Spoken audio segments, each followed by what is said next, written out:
The Atlantic Ocean is not a place of memory, but a place of erasure. Its vast, churning salt plains have swallowed more history than the soil of any continent, burying the evidence of human ambition beneath miles of crushing pressure. In the late summer of 1942, the South Atlantic was supposed to be a backwater, a quiet transit lane far from the screaming steel of the Eastern Front or the desperate air battles over the English Channel. But war has a way of finding the silent corners of the map, and what occurred on the night of September 12 would become one of the most haunting moral paradoxes in the history of naval warfare. The RMS Laconia was a relic of a more elegant age. A 20,000-ton Cunard liner converted into a troopship, it was a floating labyrinth of iron and wood, making its way from Suez toward the safety of the British Isles. On board were nearly 3,000 souls, a chaotic cross-section of a world at war. There were British soldiers returning home, civilians, women, children, and, most critically, 1,800 Italian prisoners of war held in the lower decks. They were the forgotten men of the North African campaign, packed into the hold like cargo, separated from the open air by locked gates and Polish guards who had little love for the Axis powers.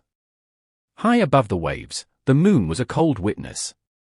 Below the surface, the U-156, a Type IXC submarine commanded by Werner Hartenstein, was hunting.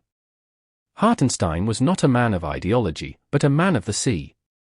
He was an elite predator in the service of the Kriegsmarine, a commander who had already earned the Knight's Cross for his efficiency in the silent service. To Hartenstein, the silhouette of the Laconia on the horizon was not a ship of civilians or prisoners. It was a target of opportunity, a massive displacement of tonnage that, if sunk, would bring him closer to the grim tallies required for further decoration. The first torpedo struck the Laconia's midsection with a sound that survivors described as the cracking of the world itself. A second torpedo followed shortly after, tearing into the engine room. The liner, once so majestic, began to list almost immediately. In the dark, cramped holds, the Italian prisoners realized the gates were not being opened. The systemic failure of the captors to prepare for disaster turned the lower decks into a slaughterhouse of panic. Men fought for air and ladders in the rising water, while above them, the British crew struggled to launch lifeboats into the oil-slicked Atlantic. Werner Hartenstein brought the U-156 to the surface to survey his kill. He expected to see the standard debris of a military vessel. He expected to see enemy sailors and soldiers struggling in the water. But as the submarine drifted closer to the wreckage, the night air was filled not with English shouts, but with the frantic, melodic cries of "aiuto. Aiuto." It was the sound of his own allies, the Italians, screaming for their lives in the water. Hartenstein had not just sunk a British ship, he had unwittingly condemned nearly 2,000 of his own side soldiers to a watery grave. The irony was a physical blow to the German commander. The rigid protocols of the U-boat arm were clear, the safety of the submarine was paramount, and the rescue of survivors was secondary to the mission. But Hartenstein looked at the thousands of heads bobbing in the oil, the women holding children, and the Italians clinging to pieces of timber. In a moment that defied the brutal logic of total war, Hartenstein made a decision that would ripple through the halls of high command in both Berlin and Washington. He did not dive. He did not slip away into the dark. He began to pull the survivors from the sea. Within hours, the deck of the U-156 was crowded with nearly 200 people. The submarine, designed to be a weapon of stealth, had become a crowded lifeboat. Hartenstein realized he could not save them all alone.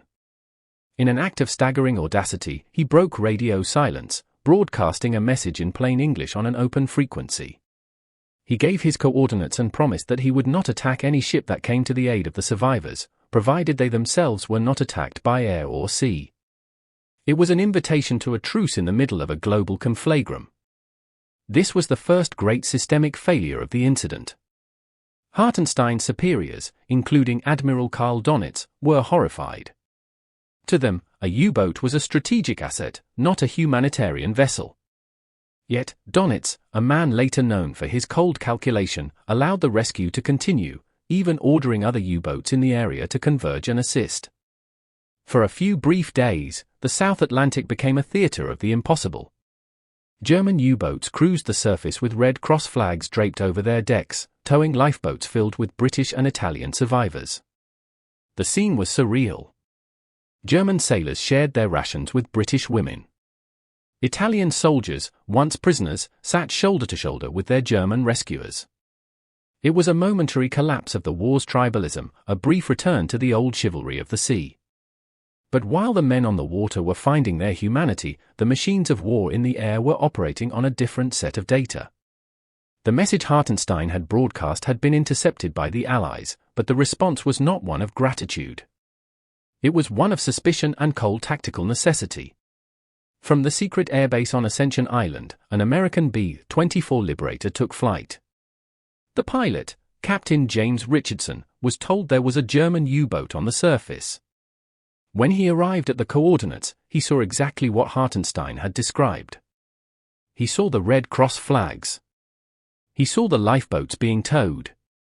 He saw the hundreds of civilians on the deck of the submarine. Richardson radioed back to his base, describing the situation and asking for orders. The response from his commanding officer, Captain Robert Richardson, was brief and devastating, unquote, "Sink the sub." Unquote. The American command feared that the U-boat was using the survivors as a human shield to protect itself while it recharged its batteries or waited for reinforcements. They viewed the humanitarian gesture as a tactical ruse. In the brutal calculus of 1942, the risk of a U-boat escaping was deemed more significant than the lives of the survivors on its deck.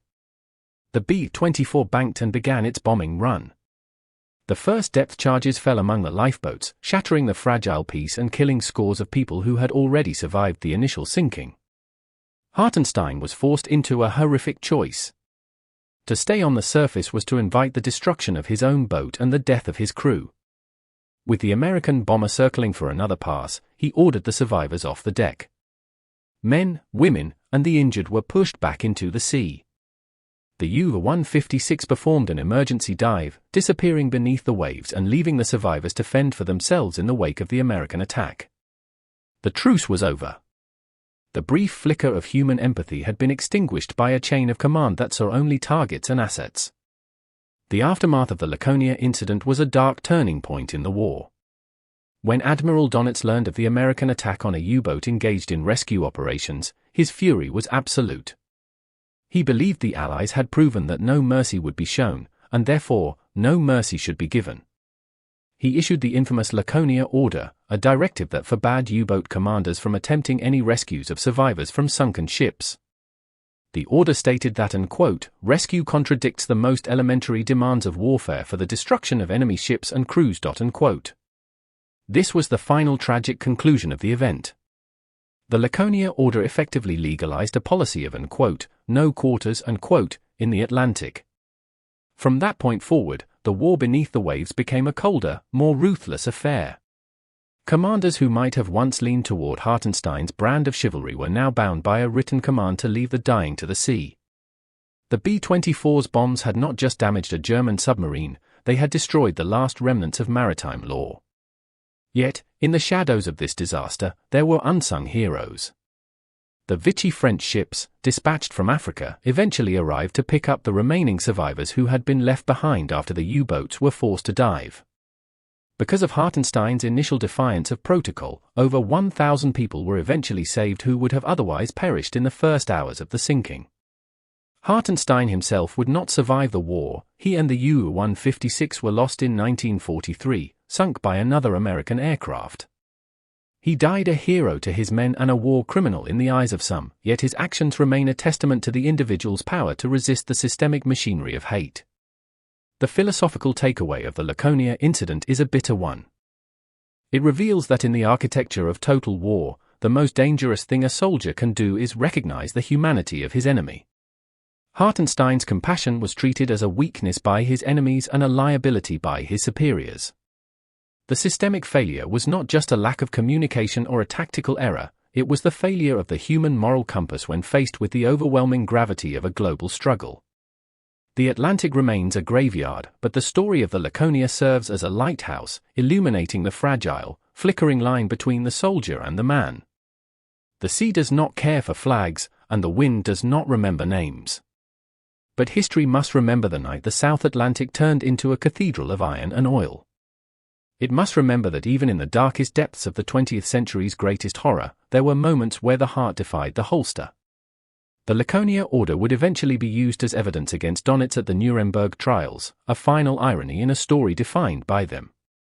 In the end, the ocean took the ship, the war took the men, but the story remains a haunting reminder that even in a world of monsters, the choice to be human is the most dangerous, and most necessary, act of all. As the currents of the South Atlantic continue their eternal, silent drift, the ghosts of the Laconia remain suspended in the cold dark. They are the silent witnesses to a moment when the world almost remembered how to be kind, only to be reminded by the roar of an engine and the fall of a bomb that war has no room for the merciful. The tragedy was not just in the sinking, but in the realization that even a hand stretched out in rescue can be mistaken for a fist. The depths hold their secrets well, but the echoes of the Laconia will forever haunt the conscience of the sea.